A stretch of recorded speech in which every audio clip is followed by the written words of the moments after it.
সবার পছন্দ এক হয় না, মানুষ স্বভাবগতভাবে ভিন্ন। এক একজনের ব্যক্তিত্ব, অভিজ্ঞতা ও রুচির উপর ডিপেন্ড করে কিন্তু পছন্দ তৈরি হয়। এই জন্য দেখবেন বিভিন্ন মানুষ বিভিন্ন বিষয়ে আনন্দ পায়। দেখবেন কেউ কফি খেতে পছন্দ করে, আবার কেউ দেখবেন যে চা খেতে পছন্দ করে। এতগুলো কথা বলার একটাই কারণ, অবশ্যই আমি শেয়ার করব। সো হ্যালো এভরিওয়ান, আসসালামু আলাইকুম, কেমন আছেন সবাই? আজকে শুক্রবার, সবাই খাওয়া দাওয়া নিয়ে ব্যস্ত, আর আমরা আমাদের রুম গুছানো নিয়ে, রুম সাজানো নিয়ে ব্যস্ত। সকালে উঠে রেদন চলে গিয়েছিল RGB লাইট কিনতে। আমরা আজকে আমাদের ঘরটাকে একদমই সুন্দরভাবে একটু লাইটিং করব। আমার জামাইয়ের কাজগুলো আবার কিছু কিছু মানুষ অপছন্দ করে, মানে কারোর ভালো লাগে না, অনেকের ভালো লাগে, অনেকের ভালো লাগে না। ওই যে বললাম যে এক একজনের পছন্দ এক এক রকম। কারোর কফি খেতে ভালো লাগে, কারোর চা খেতে ভালো লাগে। আসলে আমার জামাইয়ের এসব করতেই ভালো লাগে। আবার দেখবেন কালো মেয়েকে বিয়ে করে, কেউ আবার ফর্সা মেয়েকে বিয়ে করে। যার বউ তার কাছে সুন্দর, যার বউ কালো, তার কাছে সেই কালো বউকে ব্ল্যাক ডায়মন্ড মনে হয়।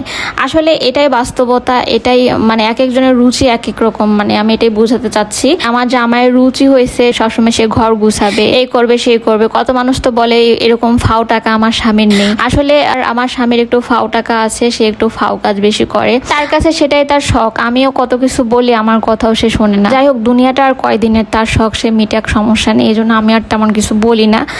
তার যেটা ভালো লাগে সে সেটা করে, আমার যেটা ভালো লাগে আমি সেটা করি। আর শখ মিটাতে না ফাও টাকাও লাগে না, এটা একান্তই ব্যক্তিগত একটা ইচ্ছার উপর ডিপেন্ড করে।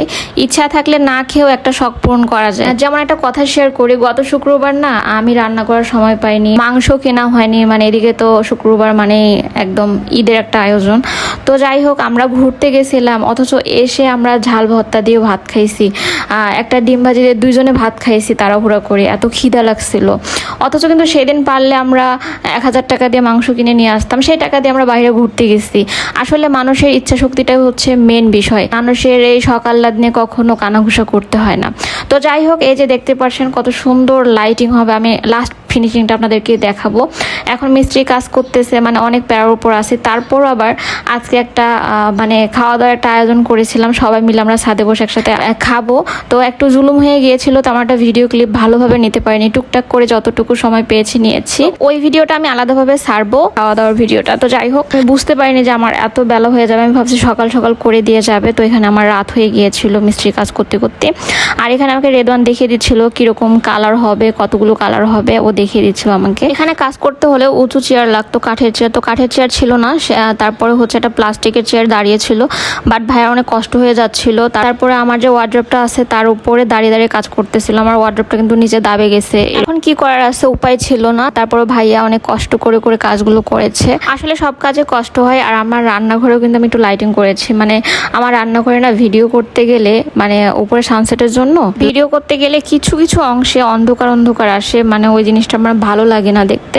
কালার কম্বিনেশন ভালো না হলে ভিডিওর কোয়ালিটি কখনোই ভালো হয় না। তবে এটা আমার খুবই কাজে লাগবে। আসলে আমার জামাইকে ধন্যবাদ দেওয়া দরকার, আমার প্রতিটা কাজে এভাবে হেল্প করার জন্য, আমার প্রতিটা কাজে সাপোর্ট করার জন্য। তো আজকের ভিডিওটি পর্যন্ত দেখতে পাচ্ছেন আমার বেডরুমটার কি অবস্থা। রাত্রেবেলা এটার লুকটাই পুরো চেঞ্জ হয়ে যাবে, আমার কাছে খুবই ভালো লাগছে।